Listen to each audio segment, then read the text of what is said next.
turns out that ivermectin is not a treatment for coronavirus. It is not effective, and its efficacy was called into question in a recent study. This is the largest study looking at the efficacy of ivermectin as a treatment for coronavirus. And here's what we have found, okay?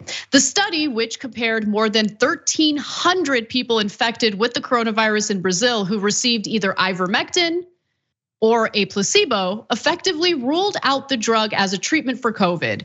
There's really no sign of any benefit, said Dr. David Boulware, an infectious disease expert at the University of Minnesota. So let me just pause for a second and say, for all of the conspiracy theorists out there, for all of the bad faith actors like Jimmy Dore that were spreading disinformation about how, they're not studying ivermectin, they're not studying it. They did study it. They studied it quite a few times actually, but this is now the most extensive study, and it is now proving definitively that ivermectin, which is used to treat parasitic infections typically, is not a sound treatment for coronavirus. So what the naysayers would point to was a study that was done by Dr. Hill. This was an early study where researchers were actually trying thousands of old drugs against COVID-19 to see if any of them could potentially be effective against it. And a virologist named Andrew Hill concluded that ivermectin appeared to be a treatment. It significantly lowered the risk of death from COVID-19. But then there were some issues with that study that they kept pointing to. Not long after Dr. Hill published his review last summer, reports surfaced that many of the studies he included in this meta-analysis were flawed and in at least one case alleged to be fraudulent. Dr. Hill retracted, he did this publicly, even on Twitter several times, retracted his original study and started a new one, which he published in January. On their second review, Dr. Hill and his colleagues focused on the studies least likely to be biased, and in that stricter survey, ivermectin's benefit vanished. But Farron, that wasn't good enough for people. I guess they needed yet another study to prove that ivermectin really had no impact as a treatment for coronavirus. But I'm curious if you think this latest study will have any impact on what they think.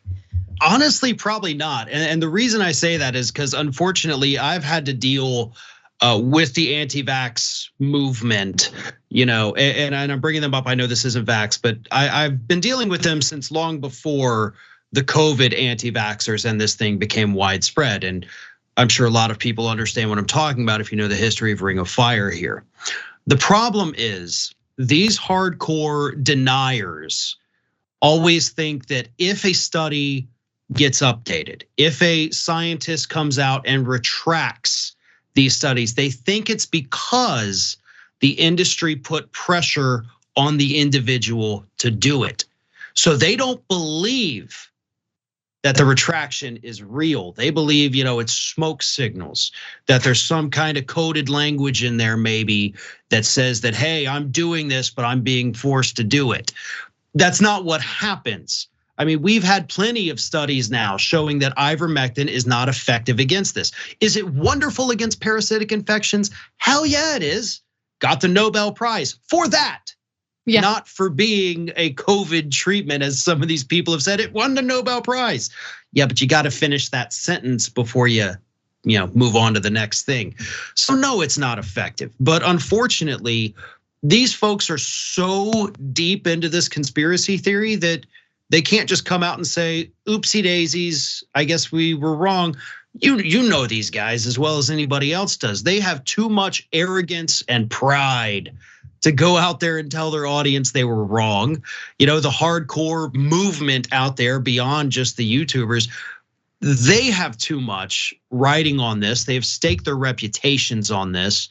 They're gonna continue to push it, and they're gonna say that the new study is fake, that it was funded, by big pharma to trash ivermectin because they don't seem to know that ivermectin's owned by big pharma. Not quite sure how they reconcile that, but they do somehow in their brains. And I wish it would change their minds, but I think these people are just too deep to let it go at this point.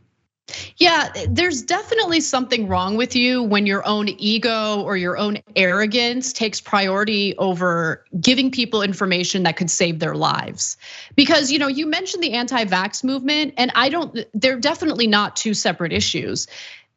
Ivermectin was being touted as a substitute for the vaccine. The very people who were promoting ivermectin as a treatment were essentially saying to people, well, there are some dangerous side effects associated with this vaccine. Oftentimes they were pretty ignorant when they were arguing those points as well.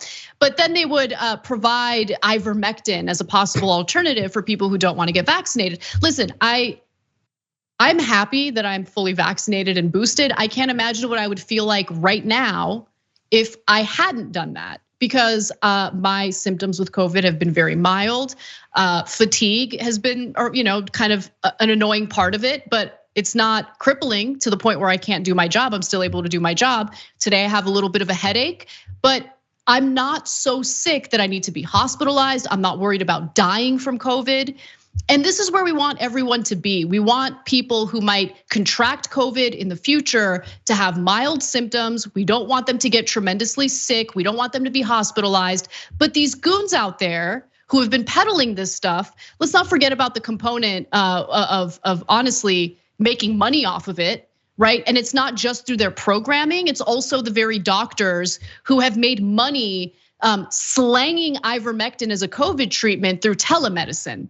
That's a huge part of the story as well. So there's a capitalistic angle to it, along with the egoists and the narcissists who just can't admit when they're wrong.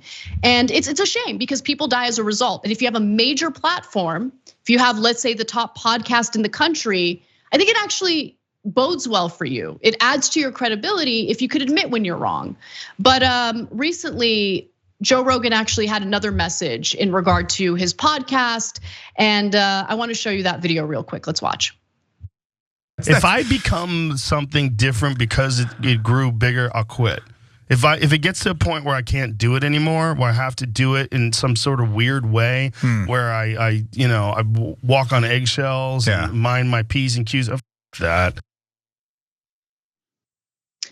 I don't want Rogan to walk on eggshells. I wouldn't want anyone to have to walk on eggshells. People should be free to speak their mind. However, don't be peddling medical advice that is not sound, that is not proven, because people will die as a result of that. And people trust him, whether he wants to believe it or not, whether he wants to accept it or not, he has a responsibility as someone who has this massive platform full of guys who trust him and really do take his advice to heart. It's you don't want to call it a cult following, but you kind of have to at the same time. But no, you're right. I mean, look, if you have a platform, whether you want to have it or not, it comes with a responsibility. And you do have that job. When you go out there and you push these things that are later proven to be untrue, it's your responsibility, not even just as a podcaster or as a whatever, but as a human being, to go out there and own up to your mistake and be like, hey, man, I screwed the pooch on this one. I'm really sorry, guys. Turns out I was totally wrong. I've had to do it, not frequently, thank goodness. But there've been plenty of times where I have to go back and do another video and say, hey, listen, I said a thing the other day. Turns out, man, was I way off. And it's not fun, it's not pleasant, but you can make it to where people understand, like, hey, I messed up. I didn't do my due diligence on this. I maybe rushed the story to get out there, and that was my fault. And I'm not going to do that in the future. And as you move forward, you start making those mistakes less and less. But when you don't own up to it, that's when you just show that, one, you don't care about your audience, two, you don't care about your credibility, and three, that you're going to continue to do it, because that's the real slippery slope that people don't think about. Once you get lied to, once you know you can get away with a lie, it's going to continue happening more and more until you end up with something that really is unrecognizable from what it started out as. And I think we've seen that with a lot of these ivermectin pushers. They're sure as hell not what they were 5-6 years ago compared to today. And it's because they were on that slope, and this is just where they've landed. Yeah, no, I totally agree with you on that. And I would just say, have faith in your audience. Have faith that they respect you and they respect when you can admit when you're wrong. In fact, my experience has been when I'm willing to say, oh, look, I kind of got that wrong. I mean, I'll give you a specific example. My prediction about Russia invading Ukraine was wrong. I mean, it was a prediction and it's clear that I was predicting, but when you get it wrong, you get it wrong and you got to admit it, right? It would be insane to somehow pretend as if, no, I got it right from the very beginning. I didn't make any mistakes. Come on.